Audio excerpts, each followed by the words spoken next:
The Federal Reserve raised rates again. You're definitely going to want to watch this one. Big news last week. The Federal Reserve met again, the September meeting, and as predicted, they raised rates by 75 basis points or 0.75%. And this is what a lot of people thought may happen. That's not the takeaway here. So let me go a little deeper on how this went down. It was a unanimous vote by the Federal Reserve to raise rates. It was 12-0. That was the final vote count. So everyone was in agreement to make the 0.75% jump.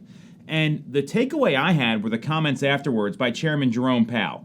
He was very clear that they are targeting getting inflation down to 2%-ish by the end of 2023 and in 2024. Their targets are 5.4% by the end of the year for inflation, 2.8% by the end of 2023, and 2.3% by 2024.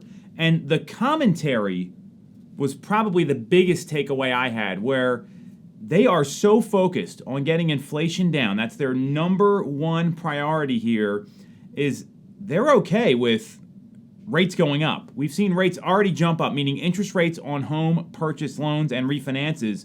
We've seen already just in the past couple days, rates have gone up to, we're getting quoted as high as 6.875% on a 30-year fixed loan, 6.75% on an FHA loan, and 6.375% on a jumbo loan. So we've seen rates jump up, and that does not seem to be a concern for the Federal Reserve. Their focus is we've got to get inflation under control, and I read into it that they're okay with rates going maybe even as high as 7-8%, and that's going to be their operating playbook. That's what they're going to be doing throughout the rest of the year, is they're going to be focused on inflation, and they don't care what they have to do to rates to get it there.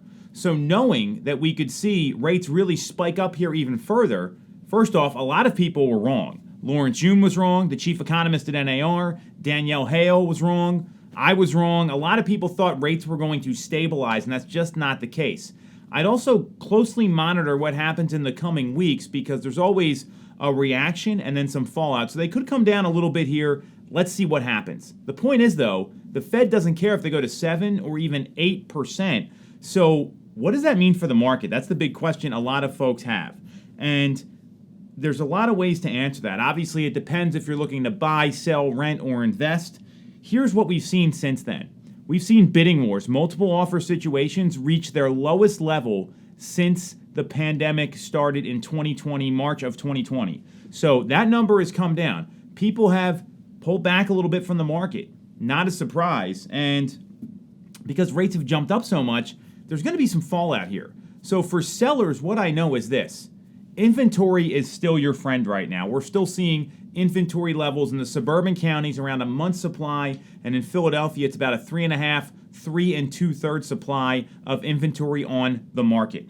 So until that number gets higher, it gets to 6, especially in the suburban markets, the selling side of the transaction will be favored. You have limited options. There's people that are moving because they have to. They're in smaller homes that can't handle the size of their household. They are growing. They want to downsize. So the people that have to sell, I'd be pushing my time frame up before rates go even higher, and people can afford less of a house because their monthly payment is going up on the same price because of the escalation in rates. Sellers, I'd be moving to get your home on the market sooner than later. Forget the spring market. Look at the fall, because there's opportunity here. There's still buyers that want to buy. They're just not seeing the right house. And if they've got motivation, they want to lock in a lower rate. And also remember, these rates are still historically low. We saw double digits in the 80s. We saw rates this high in the early 2000s as we saw the run up to the 2008 crash. So there's things happening here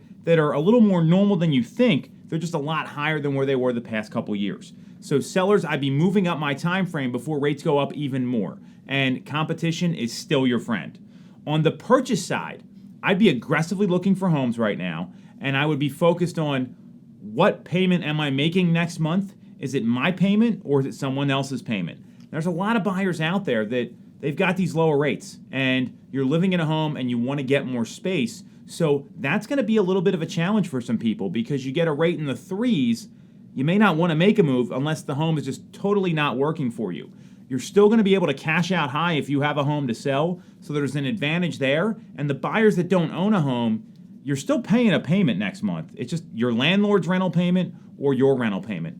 The point is the market is changing, and for the buyers that are frustrated with the pace of the market, this will allow you to have time to make a decision. You're going to have a day to think about properties. You're going to see contingencies come back, inspections, appraisals, the things we were used to dealing with prior to 2020 have become more commonplace even over the past 30, 60, 90 days, and this is only going to accelerate it. Make no mistake, 7-8% rates, they are down the line here if the Fed keeps this position, and we're really going to have to monitor things closely. You got a specific situation you need help with? You know where to reach us? Get a local agent, and otherwise we will keep the value coming. You're definitely going to want to watch this one.